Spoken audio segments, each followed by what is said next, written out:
Let's do one more video today and call it good. There were a couple things I thought I was going to cover today, but this is taking a little bit longer than I'd expected. So let's do one more and call it good. We just wrote a simple cadence. Let's stretch out that cadence a little bit. Let's have some fun with it. Let's do what's called a compound cadence. Let's go to note flight. All right, so I'm going to go ahead and, first of all, change something back that I had changed earlier without meaning to. There we go. I'm going to change up the metrical position a little bit, and I'm putting my sol in my downbeat, and I want to stretch out the sol for an entire measure. A compound cadence is a good way to do that. It lets me move above that sol and stretch it out, or prolong the authentic area, is the technical term. So we're going to put in our normal voices. Here's my do, do. Now, to prolong this, what I'm going to do is I'm going to hold on a dissonant do above the bass. You can see the sol to the do, the G to the C is a fourth. It's a dissonance because a fourth against the bass is a dissonance, clashes with the overtones, and therefore, oh, it was prepared, suspended. It's a suspension. It wants to resolve down by step to the third. The do goes down to the T, back to the do to end our cadence there.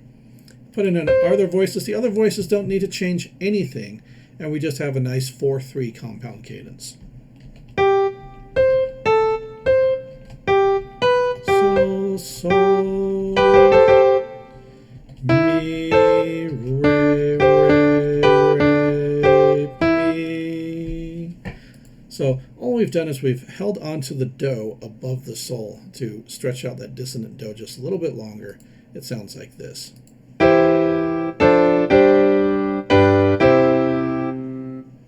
Sounds fantastic.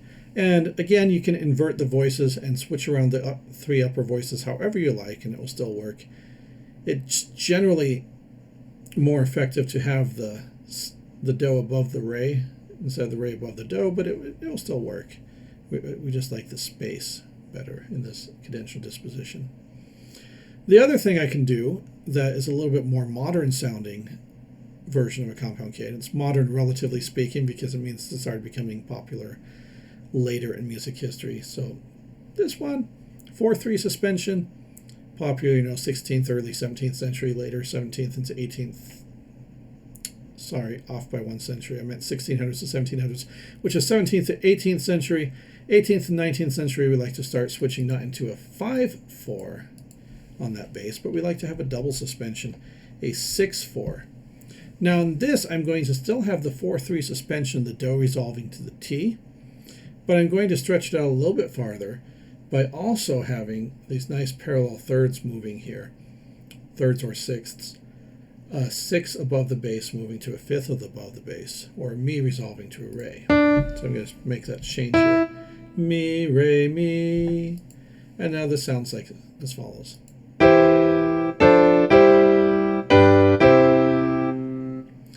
That would sound particularly effective, I think, if I pop this up an octave, and we'll do a different inversion of the voices here. We'll move our,